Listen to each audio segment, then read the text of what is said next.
Bismillahirrahmanirrahim. Assalamu alaikum, dear students and all our listeners. Hope you all will be fine and safe. I am Sir Shoaib. Today's video is about MCQs Test 2 Pak Studies Class 8.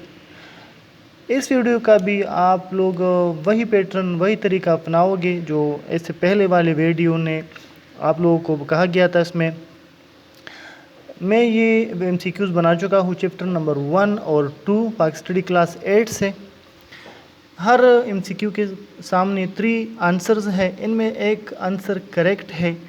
आप लोगों ने इस video को download करके इसको study करना है और फिर किताब के चैप्टर नंबर 1 और 2 में से इनके करेक्ट आंसर को ढूंढना है।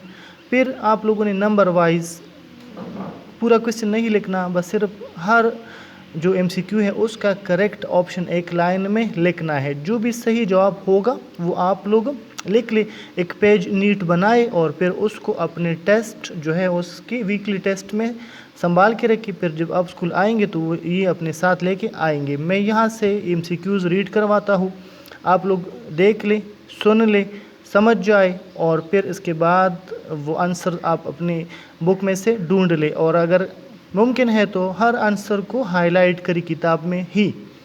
स्टार्ट करते हैं। फर्स्ट नंबर हमारा जो MCQ है वो है Islam guarantees equal rights for dash. इस्लाम किन लोगों को बराबर के हुकूक देता है? माइनॉरिटीज़ को, सिखों को या हिंदूज़ को? Minorities, Sikhs, Hindus. इनमें से जो भी सही जवाब है किताब के पैटर्न के मुताबिक तो वो आप लोग अपने नीट जो पेज है उस पर जो आंसर शीट आप बनाएंगे नीट उस पर लिख ले। सेकंड है the position of human being in this world is that of a. इंसान की जो हैसियत है वो इस दुनिया में वो क्या है?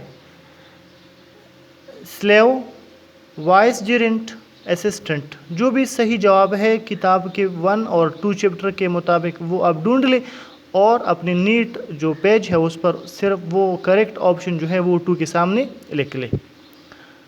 थर्ड नंबर है during British period minorities were dash of their rights. British दौर में अक़लियतों के हुकूक के साथ क्या हुआ था? डिफ्यूड, गिवन, प्रोवाइडेड। इन तीनों में से जो भी सही जवाब है वो आप अपने बुक के चैप्टर नंबर 1 और 2 में ढूंढ ले और उस पेज पर लिख ले। Concept of Islamic democracy is different from. इस्लाम की जमहूरियत का जो तस्वर है वो मुख्तलिफ है। किस से? वेस्टर्न डेमोक्रेसी से, चाइनीज़ डेमोक्रेसी, रशियन डेमोक्रेसी। अगरचे इनमें कभी कभार अगर हम कॉमन सेंस यूज़ करें तो एक से ज़्यादा जवाबात दुरुस्त हो सकते हैं, लेकिन हम टेक्स्ट को देखेंगे जो हमारा बुक है उसमें जो करेक्ट ऑप्शन है वो आप ढूंढेंगे। 5 नंबर है dash is also a source of ideology. इनमें से कौन सा एक जो है वो भी आइडियालॉजी का सोर्स है? History, sources, factors. अगरचे उसके तो ज़्यादा सोर्सेज है लेकिन यहाँ पर इन तीनों में से एक सही है, वो आप अब किताब में ढूंढ ले और उसका आंसर बता दे। Ideological nation face no problem in. जो नज़रियाती अक़वाम हैं उनको किन बातों में कोई मसला नहीं होता? वर्किंग में, कमांडिंग में, लेजिस्लेशन में। इनमें जो सही जवाब है वो आप ढूंढ ले और अपने जो पेज है नीट उस पर लिख ले। 7 नंबर है Muslim rule in the subcontinent was started in the beginning of. मुस्लिम जो रूल था वो सबकॉन्टिनेंट में कब शुरू हुआ था? किस सदी के आगाज़ में? 7th century, 8th century, 4th century. इनमें से जो सही जवाब है बुक की रिगार्डिंग वो आप लोग अपने नीट पेज पर उसका आंसर लिख ले। 8 नंबर है in the early phase of his practical life sir Syed Ahmed Khan believed in. अपनी अमली ज़िंदगी के आगाज़ में सर सैयद अहमद खान उसका किस बात पर यकीन था? यूनाइटेड इंडियन नेशनलिज्म पर था, सेपरेट नेशनलिज्म पर था, कंबाइंड नेशनलिज्म पर था। तो जो सही जवाब है वो बुक में से ढूंढे और अपने नीट जो पेज है उस पर सिर्फ वो करेक्ट ऑप्शन साफ साफ लिख ले। ओके स्टूडेंट्स, हमारा नेक्स्ट MCQ है after elections of 1937 Congress established ministries in how many provinces. कितने प्रोविंसेस में कांग्रेस की जो वजारती थी वो कायम हुई थी? 7 में, 8 में, 3 में। नंबर 10 है Nehru report committee was headed by. जो नेहरू रिपोर्ट कमेटी थी जिसने नेहरू रिपोर्ट पेश किया था उसकी सरबराह कौन थे? मोतीलाल नेहरू, गांधी, जवाहरलाल नेहरू। इन तीनों में से एक जवाब सही है। जो भी दुरुस्त जवाब है वो आप अपनी नीट जो पेज है उस पर लिख ले। पूरा सेंटेंस मत लिखे, बस सिर्फ आंसर लिखे। 11 नंबर है who was first prime minister of India. जो आज़ादी के बाद 1947 के आज़ादी हासिल करने के बाद जो इंडिया का पहला वज़ीर आज़म था उसका नाम क्या है? गांधी था, जवाहरलाल नेहरू थे या तिलक था? 12 नंबर है, ये इसी से रिलेटेड सेम क्वेश्चन है, who was first prime minister of Pakistan. Pakistan का पहला वज़ीर आज़म कौन था 1947 की आज़ादी हासिल करने के बाद? कायद आज़म, लियाकत अली खान, जुल्फ़िकार अली भुट्टो। इनमें से जो भी सही होगा वो आप लिख लें। 13 नंबर है in the beginning Iqbal was also a great supporter of. शुरू में अल्लामा मोहम्मद इकबाल किस बात के बहुत बड़े सपोर्टर थे? यूनाइटेड इंडियन नेशनलिज्म के, सेफरेट के नेशनलिज्म के या सिविल वार के?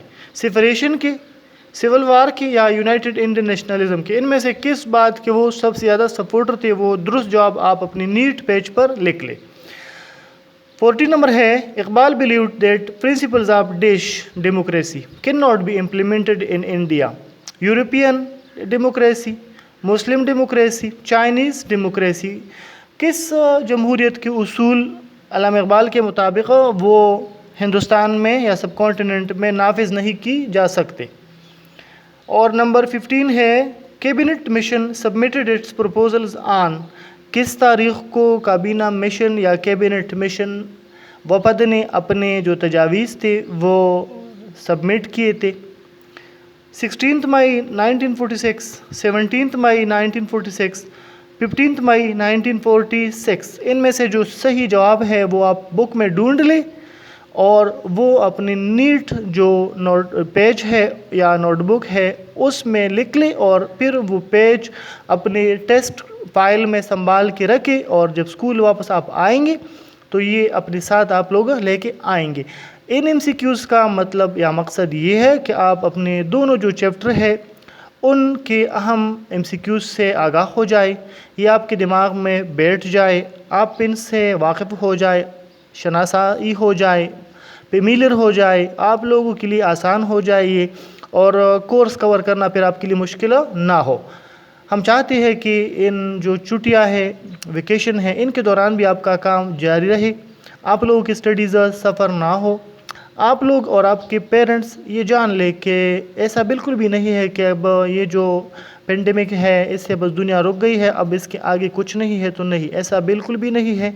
ये मुख्तसर अरसे के लिए है, इसके बाद इंशाल्लाह आपका करियर जारी रहेगा। आप लोगों ने पढ़ना है, आगे बढ़ना है, कुछ बनना है, ज़िंदगी में ख़ुद को तैयार करना है, ज़िंदगी में कुछ हासिल करना है। ये छोटी सी मुश्किल है, इससे बिल्कुल भी मत घबराए, हौसला मत हारे। ये ऐसे गुजर जाएगी कि आप लोग फिर याद भी नहीं रहेगा कि ये भी कभी था। तो इस दौरान आप कोशिश करें कि ज़्यादा से ज़्यादा अपने स्टडीज़ पर तवज्जो दे दें, अपने करियर को बनाएं और इन्हीं दिनों से फ़ायदा उठाएं और आगे बढ़े, क्योंकि अभी ये कंपटीशन का ज़माना है और हमारे मुल्क में अपॉर्चुनिटीज़ कम है। तो आप लोगों को स्ट्रगल करनी होगी बहुत ज़्यादा। अपने आप को अगर इस्टेब्लिश करना है, कुछ बनना है, कुछ हासिल करना है, तो आप लोगों ने मेहनत करनी है। इसी मेहनत के बल पर इंशाल्लाह आप लोग कामयाब होंगे, अपने आप की, अपनी कौम की, अपने मुल्क की और अपने पेरेंट्स की फिर खिदमत करेंगे। आने वाला जो हमारा मुस्तकबिल है इस मुल्क का, ये आप ही पर डिपेंड करता है। जितने नौजवान हैं आप में से हर एक इस कौम का मुस्तकबिल है, तो आप लोग कोशिश करें, पढ़ें और अपनी एनर्जीज़ को अपनी स्टडीज़ पर ही खर्च करें, इस पर लगाए, तो ये बेहतर रहेगा आपके लिए भी और आपकी ज़िंदगी के लिए, आपकी फैमिली के लिए और आपकी कौम के लिए। Thank you.